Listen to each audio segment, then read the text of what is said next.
Boa noite, meus irmãos. Como muitos de vocês, eu cresci nessa igreja e é sempre um grande prazer estar de volta. E eu fico muito agradecido ao meu grande amigo, o reverendo José Maurício, por ter me convidado para vir aqui hoje. A honra de batizar o Mateus é toda minha. É um prazer muito grande. O reverendo Abel agora deve ter batizado pelo menos 2 gerações da família Cunha. E é uma grande honra para o Mateus ter essa ligação histórica com a igreja na qual eu cresci por muitos anos. Eu gostaria de falar com os irmãos hoje sobre um tema que é um tema um tanto difícil de se conversar, mas é um tema que todos nós conhecemos muito bem nesta vida. E é um tema que geralmente as pessoas falam sobre ele com frases como: a vida é injusta. A vida é injusta. E de fato, a vida parece ser injusta, não de vez em quando, mas quase que diariamente. Seja no nível pessoal, seja no nível comunitário, seja no nível nacional, ou seja no nível global. Existem várias coisas que acontecem neste mundo, ou com você de modo pessoal, ou conosco de modo comunitário, que podem levar você e eu a pensar na questão sobre se a vida é de fato justa. Por trás desta questão está uma pergunta ainda mais importante. Não é se a vida é justa, é se Deus de fato é justo. Pensa sobre isso. Quem já ouviu aqui falar do mensalão? Era para dar risada, obrigado. O Lula não ouviu falar do mensalão, foi o único.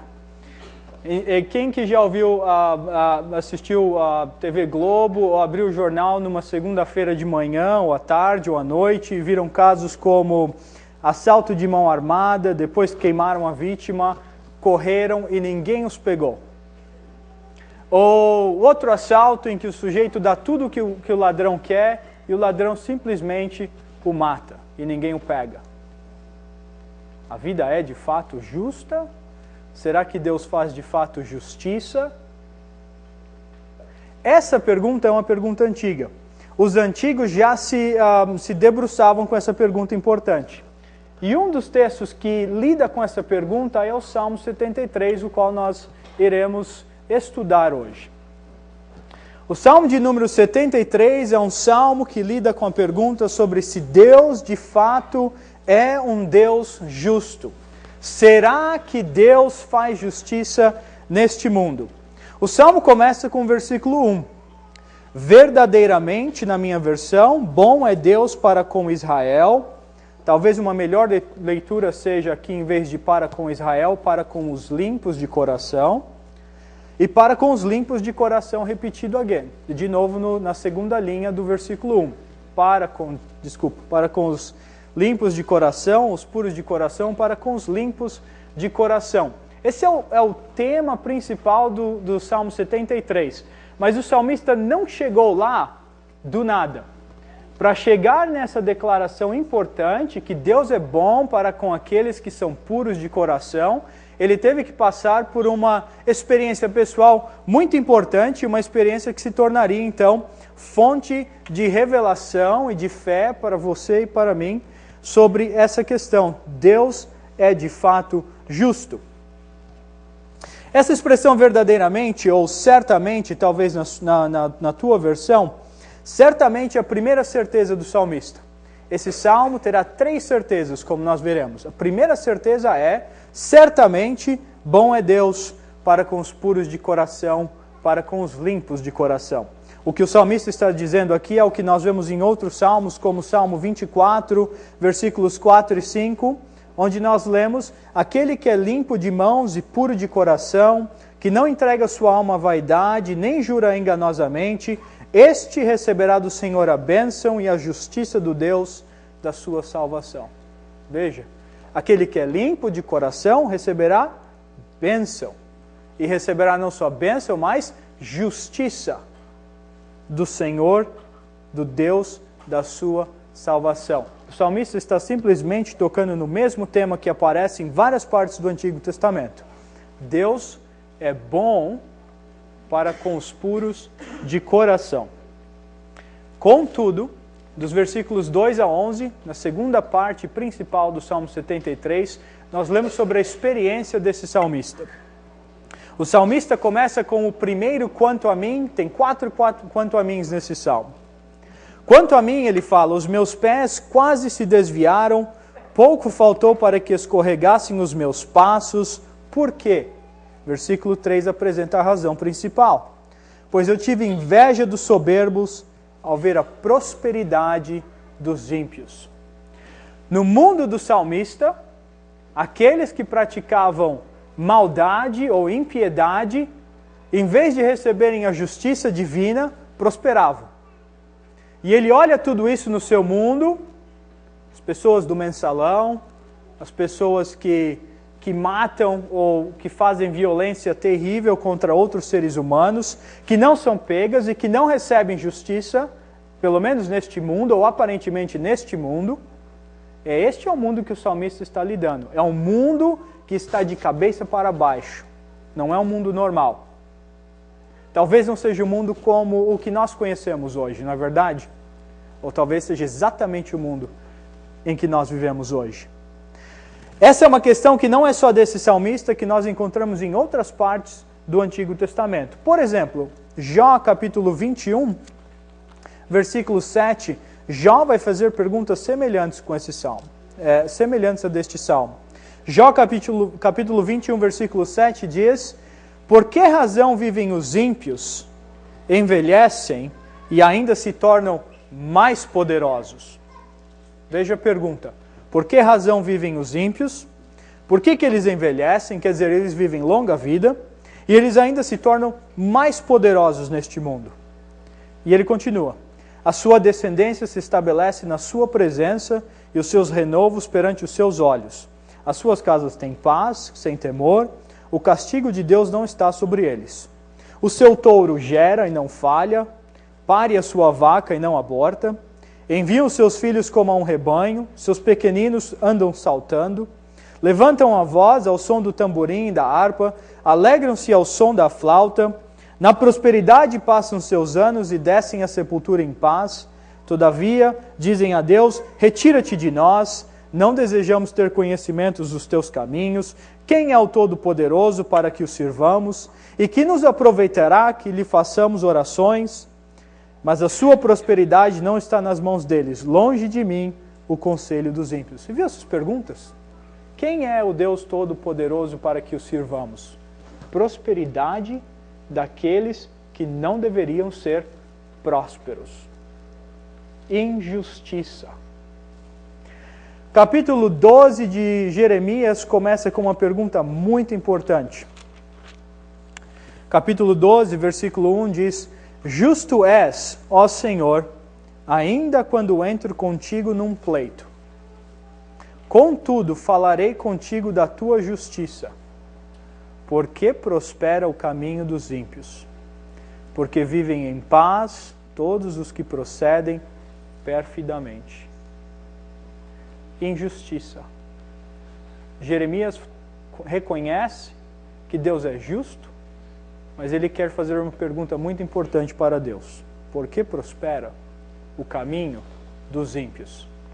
Eu não sei se você, de modo pessoal, já se sentiu tão injustiçado, ou tão horrorizado, ou tão desgostado com as coisas que você vê neste mundo, na vida social em que você vive, em que nós vivemos.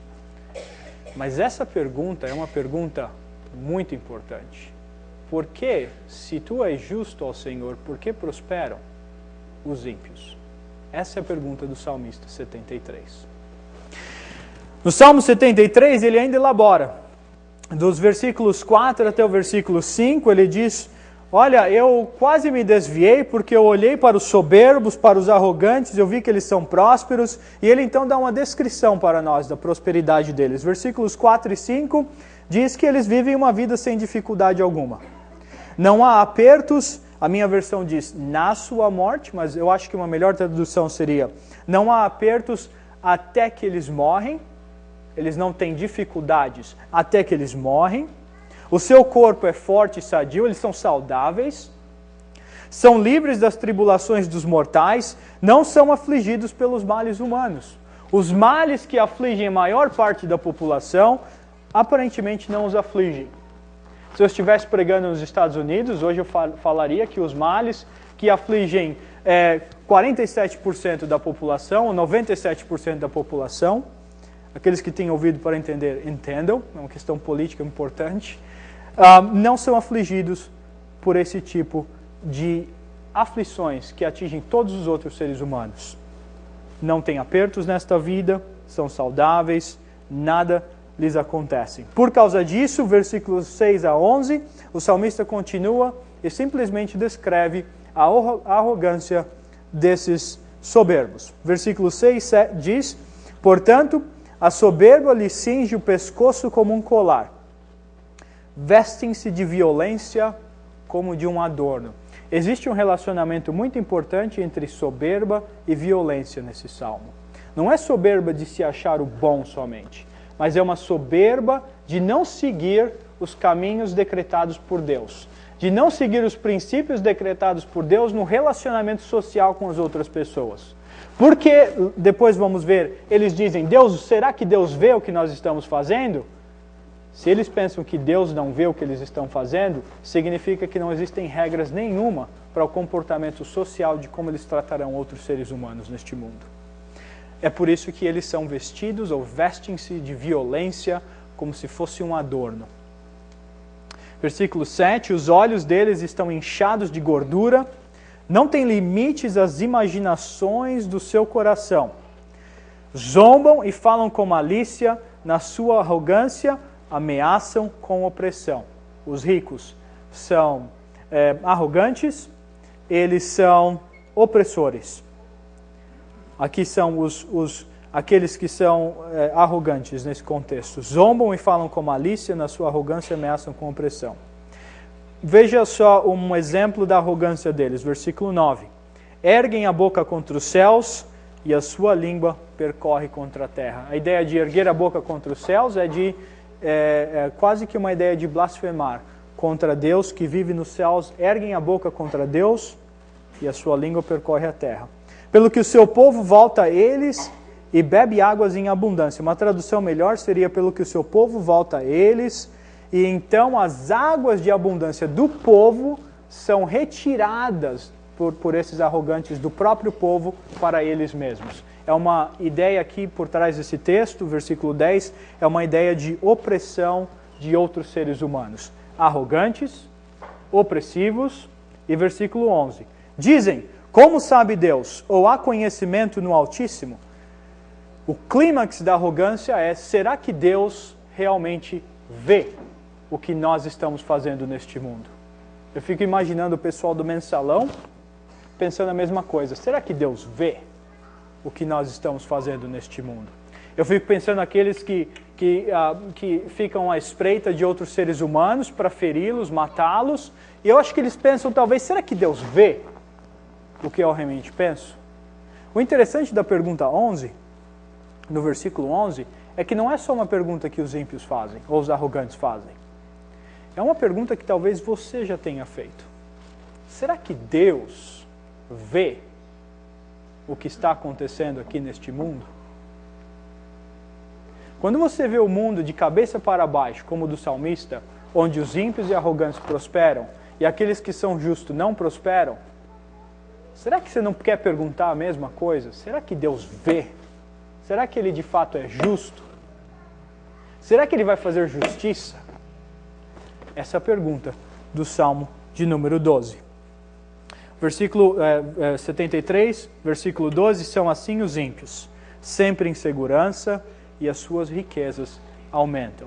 Impiedade no Salmo 73 está relacionada com uma certa classe social de riqueza, não quer dizer que todos os ricos são ímpios, mas quer dizer que a riqueza, se a pessoa não cuidar bem dela, ou ter uma visão boa dela, poderá levar à arrogância, a ideia de que, porque eu sou tão rico, eu sou tão poderoso, será que Deus realmente pode me castigar? Será que o Deus Altíssimo pode realmente fazer justiça contra mim neste mundo, nesta vida? E aí então o salmista parte para a segunda certeza do Salmo 73, que é o versículo 13. Essa expressão, na verdade, na minha versão, deveria ter sido traduzida como no versículo 1, certamente, ele fala. Certamente que em vão purifiquei o meu coração. Em vão lavei as minhas mãos na inocência. Segunda certeza do salmista, a primeira é que Deus é bom para com os limpos de coração, mas a segunda certeza dele é a seguinte: em vão eu permaneci limpo de coração. Ele começa com o Salmo, versículo 1, contrasta com o versículo 13. A primeira certeza contrasta com a segunda certeza. A primeira é que Deus é bom para com os limpos de coração, mas a segunda certeza é que, para ele, de modo pessoal, ter sido limpo de coração foi, obviamente, em vão. Não só porque os ímpios prosperam, uma coisa assim altamente errada nesta vida, mas porque ele também, na vida dele, não só não prospera, como ao contrário dos ímpios, tem uma vida que falta em saúde. Versículo 14. O dia todo sou afligido, sou castigado cada manhã. Veja que essa expressão afligido, esse verbo afligido, já apareceu no versículo 5. Sobre os arrogantes, não são afligidos pelos males humanos, mas o salmista, que se manteve puro de coração, é afligido o dia todo. É castigado cada manhã. Talvez o salmista tivesse uma doença pessoal séria nesse contexto. Ele ainda diz no versículo 15, se eu tivesse dito, falarei assim, assim como os arrogantes, no versículo 12. Versículo 11. Dizem como sabe Deus ou há conhecimento no Altíssimo. Se eu tivesse só falado assim, hipoteticamente, ele não falou, mas se ele tivesse falado assim, ele diz, teria traído a geração de teus filhos desta forma. Certamente Deus é bom para com os puros de coração, mas certamente para com ele, que tem sido puro de coração, Deus não tem sido bom. Ele tem sido afligido a cada manhã. É a situação do salmista. É parecida com a situação de Jó. Um homem íntegro na sua geração, mas que foi afligido. O salmista está passando pelo mesmo problema.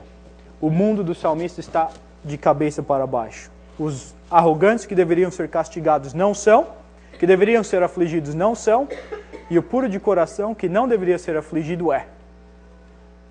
Por que coisas boas acontecem para pessoas ruins e por que coisas más acontecem para pessoas boas?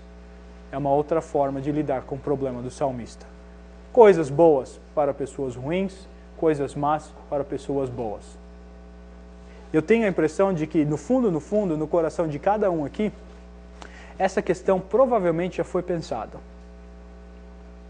Versículos 16 e 17 apresentam o que nós chamamos de mudança na atitude do salmista. Ele fala que Deus é bom para com os limpos de coração, mas infelizmente não tem sido bom para com ele mesmo. Como é que ele vai mudar a atitude dele? Ele vai mudar a atitude dele nos versículos 16 e 17. Quando tentei compreender isto, fiquei sobremodo perturbado, como muitos de nós ficamos, perturbados. Até que entrei no santuário de Deus, então entendi o fim deles. Importante essa questão. O salmista vai mudar a atitude e o pensamento dele sobre a questão de sofrimento do justo neste mundo quando ele entra no santuário de Deus, quando ele adora a Deus. Esse tem um ponto importante. Culto deveria nos dar a perspectiva correta sobre quem Deus é e sobre o que este mundo é, ou deveria ser.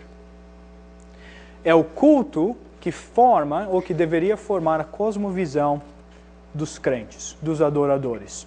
O salmista, no versículo 17, o salmo não diz o que ele viu. O que será que aconteceu com o salmista dentro do santuário de Deus que foi tão importante para ele entender o fim dos arrogantes e dos soberbos? O que será que aconteceu lá? Será que ele entrou lá e fez uma oração ou cantou um hino? O que será que aconteceu dentro do templo para ele ter mudado de atitude? O salmista não diz, mas eu vou tentar aqui uma sugestão, vou fazer uma sugestão. Dentro do templo existia o que nós chamamos de 2 querubins e eles entronizavam uma cadeira, um trono enorme. Aquele trono representava Deus entronizado como soberano, não só no templo, mas sobre o mundo todo.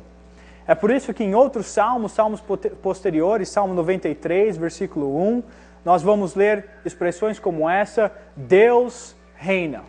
Deus reina. Quando nós chegamos em Isaías capítulo 6, a visão do profeta Isaías é a visão de Deus entronizado neste mundo, como entronizado sobre o templo, e a glória de Deus enche toda a terra, não só o templo, significando Deus é soberano sobre este mundo, não numa concepção abstrata, mas Deus é soberano sobre as questões até políticas que acontecem neste mundo. Questões diplomáticas entre países e tudo mais. Deus é quem reina. Neste mundo, quando nós lemos o livro de Daniel, ou o livro de Apocalipse, por exemplo, no Novo Testamento, quando nós vemos a igreja sendo perseguida, quando nós vemos violência, injustiça, nós achamos que Deus não reina. A entronização de Deus dentro do templo está lá como um símbolo de que, a despeito das observações que nós temos deste mundo, que poderiam nos levar a pensar que Deus de fato não reina, a despeito do mundo estar de cabeça para baixo, de alguma forma, nós temos que nos lembrar que Deus ainda é rei sobre este mundo. Quando o salmista entendeu a ideia de que Deus de fato reina sobre este mundo, a cosmovisão do salmista mudou. A cosmovisão dele muda. E então nós somos introduzidos ao terceiro certamente, ou a terceira certeza desse salmo. Primeira, Deus é bom para com os limpos de coração. A segunda, versículo 13, Deus não tem sido bom para comigo, diz o salmista. Mas a terceira, no versículo 18, ele diz, depois que a cosmovisão dele muda, certamente tu os pões em lugares escorregadios. Versículos 12 a 20 formam um só parágrafo, e aqui o salmista fala sobre a destruição do arrogante. Certamente tu os pões em lugares escorregadios, tu os lanças em destruição. Quão repentinamente são destruídos, totalmente consumidos de terrores. Como faz com um sonho o que acorda, assim, ó Senhor, quando acordares, os desprezarás como fantasias. Essa expressão, os desprezarás, ela traz à tona o versículo 8. Zombam e falam com malícia. Zombam também poderia ser traduzido como desprezam o Deus Todo-Poderoso e falam com malícia. Deus, por sua vez, os desprezará. Eles desprezam Deus, mas Deus, certamente, no fim deles, os desprezará. Veja que o salmista usa uma metáfora muito importante no versículo 20. Como faz com um sonho o que acorda, assim, ó Senhor, quando acordares. Veja, assim, ó Senhor, quando acordares. Estava Deus dormindo? A resposta é sim e não. Do ponto de vista teológico, nós temos que dizer que Deus não estava dormindo, que Deus estava presente. Mas do ponto de vista existencial, da vida do salmista, parece que Deus estava dormindo. Porque eles prosperam e não deveriam. Eles fazem o mal e não recebem castigo. Praticam violência e não são punidos. Será que Deus está dormindo? Não, do ponto de vista teológico, mas às vezes do ponto de vista humano, pessoal, da vida pessoal em que vivemos, parece que Deus às vezes está dormindo. Por isso que ele fala, quando acordares, ó Senhor, então tu os desprezarás. Versículos 21 a 23, primeiro ponto é o entendimento de que o ímpio de fato será punido, de uma forma ou de outra, às vezes neste mundo, provavelmente neste mundo, quem sabe no mundo a por vir, não sabemos. Mas a segunda mudança no salmista é uma mudança que o leva à confissão. Versículo 21, não está aqui na minha tradução, mas no versículo 21 nós temos aqui, quanto a mim. Quanto a mim no versículo 2, versículo 21, quanto a mim de novo. Quanto a mim, o meu coração se amargurou, em sentir picados nos meus rins. Estava embrutecido e nada sabia. Era como um animal perante ti. Confissão de que o salmista, por si próprio, não consegue resolver o problema que nós chamamos de teodiceia. Teodiceia, o problema que diz respeito à seguinte questão: por que prosperam os ímpios e por que sofrem os justos? Quanto a mim, estava embrutecido, nada sabia. Mas ele percebe, ele entende no versículo 24. Guias-me, não, versículo 23, desculpa. Todavia estou de contínuo contigo, tu me seguras pela minha mão direita. O Salmo 73 não apresenta uma resposta. Por que prosperam os ímpios e por que sofrem os justos? Mas ele apresenta meios para se viver neste mundo de cabeça para baixo em que vivemos, de modo sábio. E é o entendimento de que Deus está de contínuo conosco, de que Ele está presente, mesmo quando parece que Ele não está presente. Ou deveria até dizer, muito mais quando parece que Ele não está presente. Do versículo 24 a 26, o salmista então é levado a se apegar a Deus. Guias-me com o teu conselho e depois me receberás na glória. A quem tenho eu no céu senão a ti? E na terra não há quem eu deseje além de ti. A minha carne e o meu coração desfalecem, mas Deus é a fortaleza do meu coração e a minha porção para sempre. O salmista entende que o maior bem que uma pessoa pode ter neste mundo, ao contrário dos arrogantes poderosos da época dele, não são as riquezas terrenas que os homens podem acumular nesta vida, mas é Deus. Não só no céu, como também neste mundo. A quem tenho eu no céu, senão a ti, na terra não há ninguém mais que eu deseje além de ti. O salmista provavelmente estava doente, como eu já disse. Por isso que ele diz, a minha carne e o meu coração desfalecem. Desfalecem. Ele está doente. Ao contrário do corpo sadio dos poderosos, como é dito no versículo 4. O seu corpo é forte e sadio. Ele não está forte e ele não está sadio. Ele percebe que, a despeito disso, Deus é a fortaleza do coração e a minha porção para sempre. Até que no versículo 27, finalmente, ele reconhece a justiça divina. Os que se distanciam de ti perecerão. Tu destróis todos aqueles que te são infiéis. Ele começou o salmo com uma pergunta muito importante. Será que Deus castiga aqueles que são infiéis?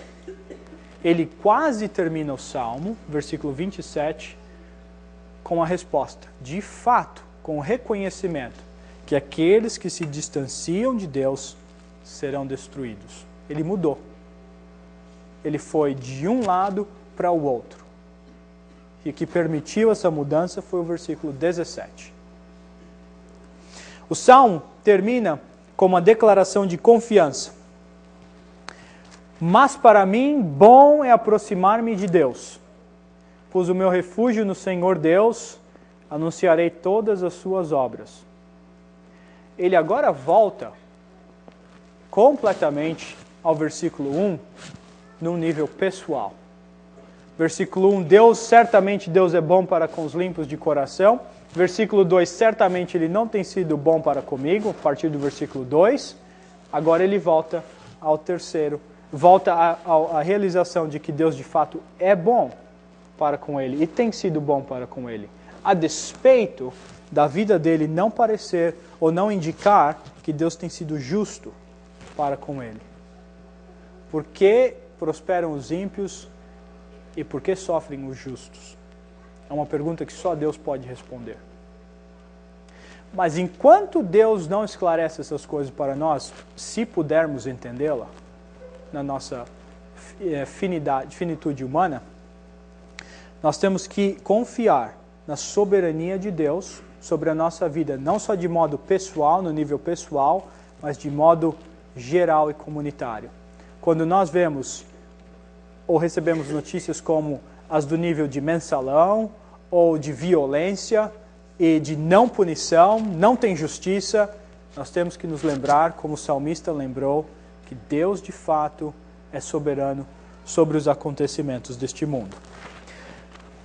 Um ponto mais e terminaremos. O Salmo 73 é o primeiro salmo do terceiro livro do Salmo. As tuas Bíblias, as vossas Bíblias devem ter acima do Salmo 73 alguma coisa como terceiro livro, Salmo 73 ao Salmo 89.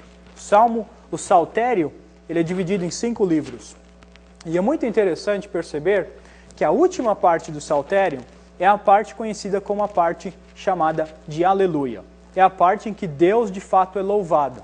Deus é engrandecido. Louvai a Deus, ou dai graças ao Senhor, e assim por diante. Vários salmos falam sobre isso, todos os salmos, o último salmo certamente fala sobre isso, e vários salmos naquela última sessão. É interessante que a primeira parte do Saltério é uma parte que é dominada por salmos de lamento. Salmos que lidam com essa questão de teodiceia, por que prosperam os ímpios e por que sofrem os justos. Até quando, Senhor? É a pergunta que se ouve mais nas primeiras partes, nos dois primeiros livros do Saltério. Lamento. Aí o Salmo 73 é o salmo que, na verdade, é o salmo-chave para mudar-se, para ir de lamento, de sofrimento, para louvor, no final do Saltério. É a realização de que Deus é soberano sobre os acontecimentos ou as questões deste mundo. Para chegarmos ao louvor, devemos sempre começar com lamento, na minha opinião. Por que, Senhor? Oh meu Deus, por que tu me desamparastes? Salmo 22. Entende-se que Deus é soberano, e então podemos ter confiança, como o salmista do Salmo 73, e louvor, como nas duas últimas partes, na última parte do Saltério, o último livro. Entendimento de que Deus é soberano. Com certeza, ou certamente, Deus é bom para com os limpos de coração. Amém.